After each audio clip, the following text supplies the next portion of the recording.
So the name of my dissertation was chosen very carefully. It was done in a university abroad, not in Israel. And the word reflections means that it means looking back at one's life. Of children of Holocaust survivors, I didn't use the word second generation here because not everyone likes that terminology, but I'm stressing the second half of life where we're already reflecting back over 50 and about our life experience per se. The first half of life, says Jung, is devoted to forming a healthy ego. The second half of life is going inward and letting go of it. I wanted to do this presentation. I want to do this presentation about keeping the perspective of second half of life. It means we don't know exactly where half is, right? Where the end is. But basically, the idea being that when we get older, we have the ability or the necessity of going ahead and reflecting on our lives. So this is all about what happens to second generation when they get older. How do they see their lives?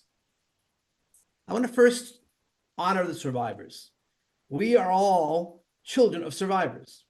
And I feel that the survivors themselves have not gotten the attention they should have gotten at their rehabilitation. The amazing ability to come out of the ashes and create a new life for themselves. I don't think there has been enough research done on that. It's been an amazing journey for them. And they created lives, they created families. But as you know, most survivors after the war emigrated to Israel and to the US. Unfortunately, they weren't that well received.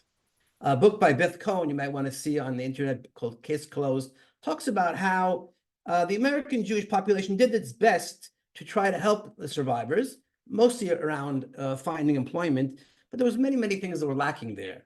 And survivors did feel quite alone in America for quite a number of years. In Israel, unfortunately, it wasn't any better.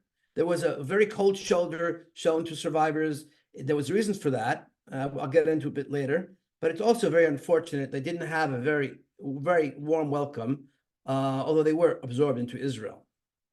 My journey in the dissertation was a journey not only into being a second generation, but also into myself.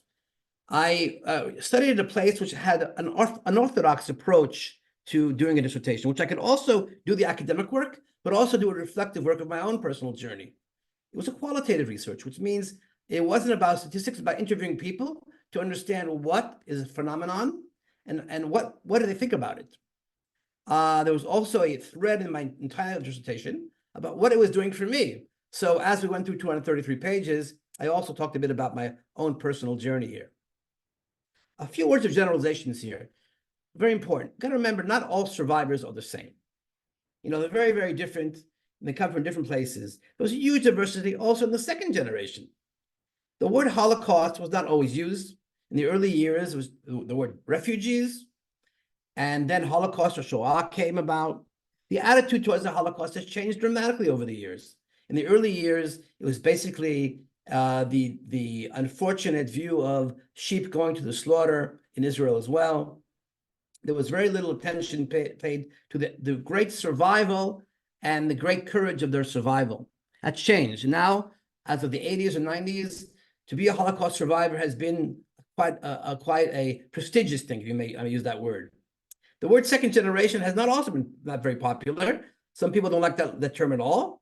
I know many people who say, I'm not a second generation, and that's fine. We'll respect everybody, but it's the same thing. So where did the survivors go? Well, about 250,000 were at the peak in the displaced persons camp. There were probably a couple of 100,000 who didn't go through the DP camps. 2/3 of survivors ended up going to Palestine or Israel, about 150,000 to the US over time, 40,000 to Canada, and 27,000 to Australia. And so most of the people came either to Palestine, Israel, or to the US. Were the differences between them? There has not been any definitive study to show exactly what has been the difference. But it appears, and there have been some research about it, that the Israeli setting may have buffered or counteracted some of the difficulties of becoming part of the society. The idea of being in Israel, of building the country, of fighting the war, had a positive effect on survivors. The idealism, perhaps, and nationalism, but it's not all that well researched. How about 2G? The 2G identity in Israel took a long time to get entrenched, about 10 years after America, but now the number of decades, we can say it's here as well.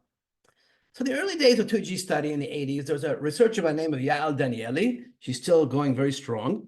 And she said that she found that survivor families had basically three adaptational styles, how they actually went about living.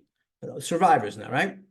First is the numb families, those families who didn't talk about the Holocaust experiences. And there was a fear of asking or fear to imagine it. The parents protected each other. The children protected the parents. The second group was the victim families. Here you found a lot of depression, worry, and mistrust. And even the idea of being joyful and being happy was considered luxury. There was a sense of fear of the outside world, that there may be a next Holocaust. And so the family clinged together, and children were generally taught to distrust people, especially authority figures. Then there were the fighter families. Those are the ones who had an intense drive to build and achieve. The parents didn't want you to talk about victimization. They didn't want to hear about weaknesses. They didn't want to hear about self-pity. Pride was very much cultivated. It's a virtue. But also defiance against other people. Those are the three types. Just as a background here, I'm saying this. My research here was I took from 41 participants in 11 countries. I'm proud of that because the first idea was to take the lowest hanging fruit. I could find people around Israel and interview them. There's plenty of second generation, which I didn't do. I went out, I wanted to find people around the world because I wanted to see if there are differences between people of different cultures. As you can see here, I won't go into it, there was pretty much of an age differentiation, whereas what I thought would be, most of the survivors, second generation, are probably in the 65 and above age right now. And about half and half were in Israel and other countries, and about half of them had two parents who were survivors, or those who had just one survivor. So my questions were as follows: what does it mean to you to be a 2G, the second half of life? How does your reflection on this identity or status impact the way you see the development of your life path, your values and choices? How do you view your legacy you carry and wish to live in this world? There were many themes. I won't read them out.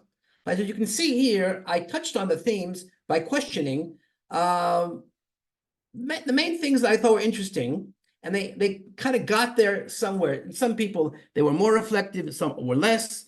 I think the last section here, legacy and memory, was the most important one. I'll talk about that more here in this presentation.